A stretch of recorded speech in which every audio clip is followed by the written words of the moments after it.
Yo, what's up guys? So for today's video guys, hanap nga pala ako ng wiper ni Honda Odyssey. Nag-iisa lang ng wiper ni Honda Odyssey. Kaya maghanap ako ng kapiring, maghanap ako ng dalawang wiper.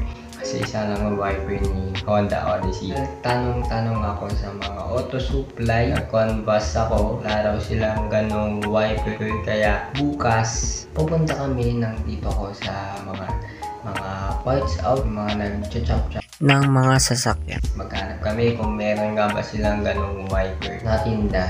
Doon kami maghanap bukas kung meron. Kasi yun guys, yung wiper na yun, medyo matagal-tagal na rin yun eh. Wala ka na magkikita sa mga auto supply na ganong wiper. O kaya bukas, punta kami sa mga nagkakatay ng mga sasakyan para tanungin kung meron silang benta na ganon na wiper. So yun guys. So yun guys, so kita-kits na lang tayo bukas.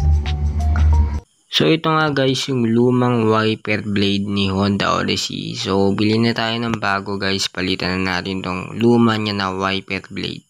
So ito nga guys yung wiper arm ni Honda Odyssey. So ito nga guys yung hinahanap ko sa mga auto supply pero wala raw silang gantong benta.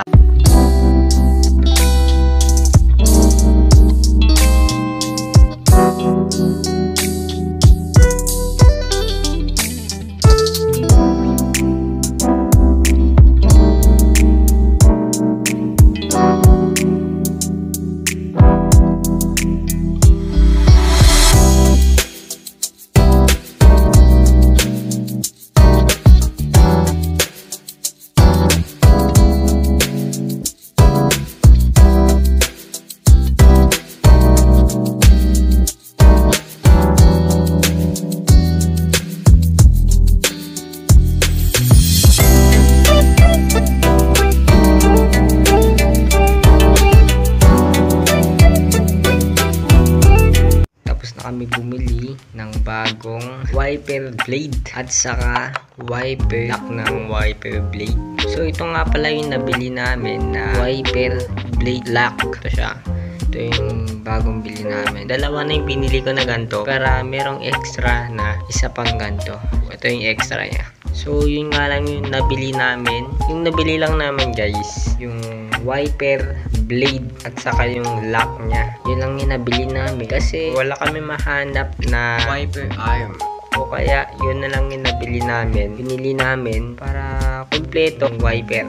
Maghanap pa rin tayo ng wiper arm ng ating project na si Honda Odyssey. Maghanap tayo sa Facebook Marketplace. Sana meron tayong mahanap na kina-chop-chop na Honda Odyssey na parts out para mahanap na natin yung isa pang wiper arm ni project Honda Odyssey. So ito nga yun guys, yung naputol na lock ng wiper blade. So ito yung lock ng wiper blade. Naputol siya guys sa tagal ng wiper lock na to.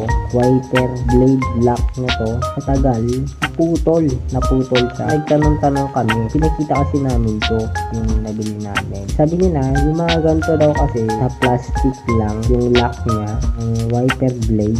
Agad daw itong nasisira yung mga ganito. Kaya bumili na rin ako ng extra. Para pag sira ulit yung isang ganito, meron siyang extra. Yun lang guys. So maraming salamat sa mga nanonood ng aking video. So kapag di pa kayo nakakapag-subscribe, please subscribe. Wala naman bayad yung pag-subscribe. Update ko na lang kayo kapag meron tayo na hanap na isang wiper arm ni project Honda Odyssey.